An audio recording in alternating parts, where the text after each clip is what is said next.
Imagine a mountain range at dawn. Cold air clings to stone, mist coils through narrow passes. Below, a vast land stretches out, fields, rivers, cities built by hands that no longer rule them. What do you do when everything is taken? Not just your land, not just your cities, but your language, your faith, your future. Now imagine that loss not as a moment, but as a beginning. In 711, Tariq ibn Ziyad led around 7,000 Berber troops across the strait from North Africa, landing on a rock that would bear his name, Gibraltar. Within years, the Visigothic kingdom collapsed. King Roderick fell, cities opened their gates. By 718, most of the Iberian Peninsula was under Muslim control. A kingdom centuries in the making, gone in less than a decade. But conquest is not erasure. In the mountains of Asturias, a man named Pelayo led a small force at the Battle of Covadonga around 722. The scale was minor, the symbolism immense, because it proved something essential: the conquerors could be resisted. While Al-Andalus flourished, Córdoba becoming one of medieval Europe's most sophisticated cities, the northern Christian kingdoms endured. Precarious, outmatched, but persistent. By the early 11th century, the Caliphate of Córdoba collapsed into rival Taifa kingdoms. Fragmentation had come to the south, and with it, opportunity. In 1085, Alfonso VI captured Toledo, a former Visigothic capital, a symbol. It sent shockwaves through Al-Andalus, prompting the arrival of the Almoravids from North Africa, a hardened force that reunited Muslim Iberia. Then came the Almohads. Each cycle of consolidation and fracture shifted the balance further toward the north. Then came the moment that changed everything: the Battle of Las Navas de Tolosa, 1212. A coalition of Castile, Aragon, and Navarre marched south against the Almohad Caliph. At a critical moment, Navarre's troops broke through the defensive lines. The Almohad army collapsed, and with it, the last major unified Muslim resistance in Iberia. The tide no longer paused. It advanced. Córdoba fell in 1236, Seville in 1248. Muslim rule retreated to a single stronghold, Granada, and there it endured for over 2 centuries more, paying tribute, navigating diplomacy, surviving.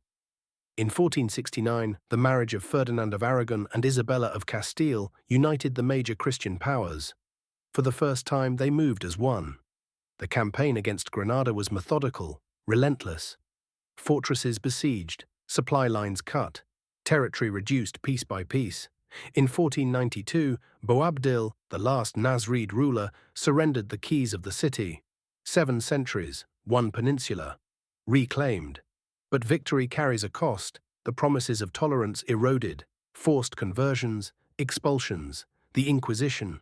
The identity that fueled the reconquest reshaped the society that emerged from it.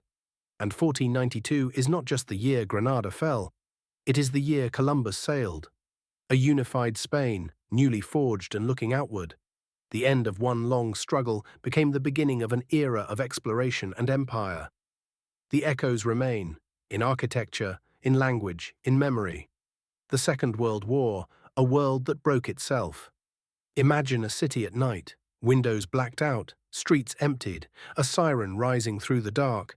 And then the sky opens, not with light, but with fire. This is not a war at the edges of nations. This is a war that came for everything. It didn't begin with an explosion.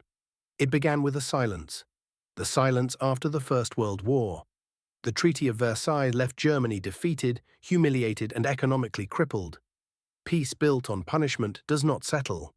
It simmers. Into that grievance stepped Adolf Hitler and the Nazi Party, offering not just power, but meaning, turning loss into identity, grievance into purpose. By 1933, Hitler had dismantled democracy from within. Across Europe, Britain and France sought to avoid another war at almost any cost. They conceded Austria, then the Sudetenland. Peace for our time. But expansion does not stop when it succeeds. It accelerates. On September 1, 1939, Germany invaded Poland. Blitzkrieg. Lightning War. Within weeks, Poland was overwhelmed. Britain and France declared war. The Second World War had begun. By 1940, much of Europe was falling. Denmark, Norway, Belgium, the Netherlands, then France, defeated in 6 weeks. Paris occupied, but across the Channel, Britain stood alone. The Battle of Britain, the Blitz. Night after night, London burned. And still, Britain did not surrender, because morale can become a weapon as real as any army. Then, December 7th, 1941, Pearl Harbor. Japan's surprise attack on the US Pacific Fleet brought America into the war. Fully, industrially, relentlessly. The war became truly global. On the Eastern Front, Operation Barbarossa drove deep into the Soviet Union. At first it succeeded, then came winter, and Stalingrad. The Battle of Stalingrad, 1942-1943.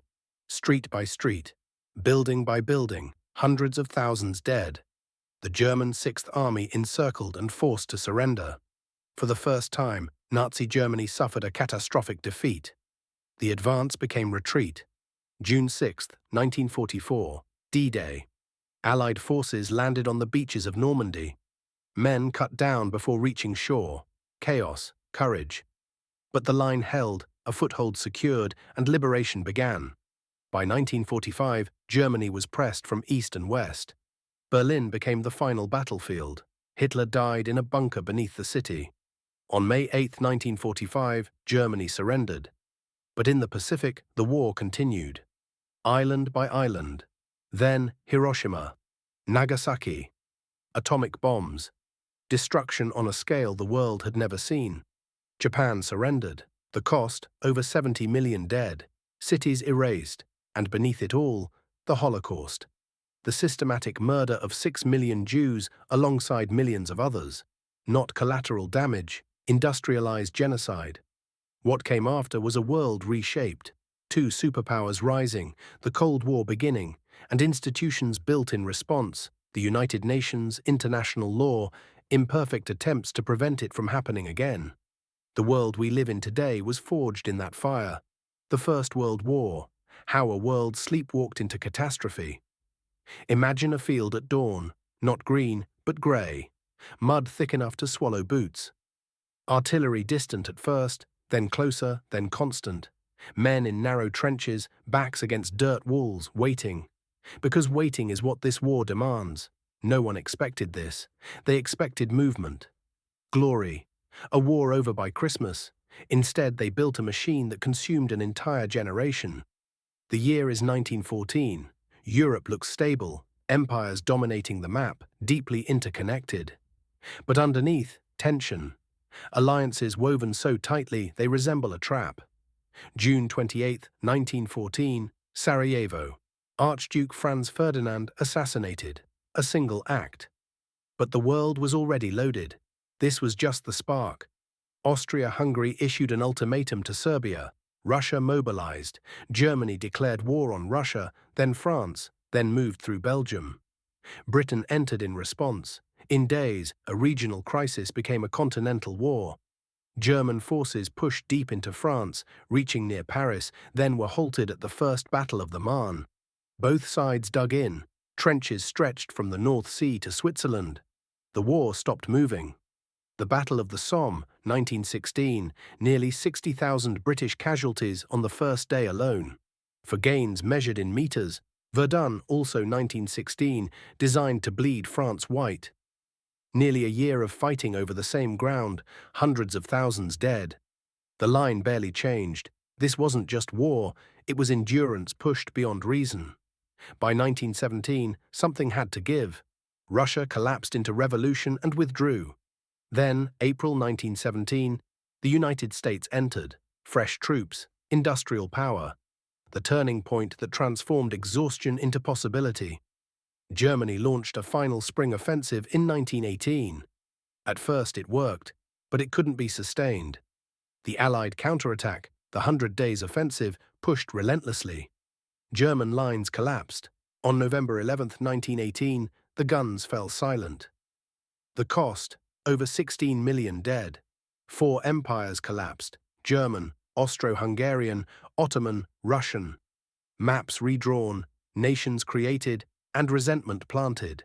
The Treaty of Versailles was meant to secure peace. Instead, it laid the groundwork for something else. Because humiliation does not disappear, it waits. Before this war, many believed in progress as an unstoppable force. After it, they knew better. Technology had not saved them. It had made the killing more efficient. Machine guns, poison gas, artillery, industrialized war. The First World War didn't just end empires, it ended illusions. And in the space left behind, new ideologies rose. New conflicts formed.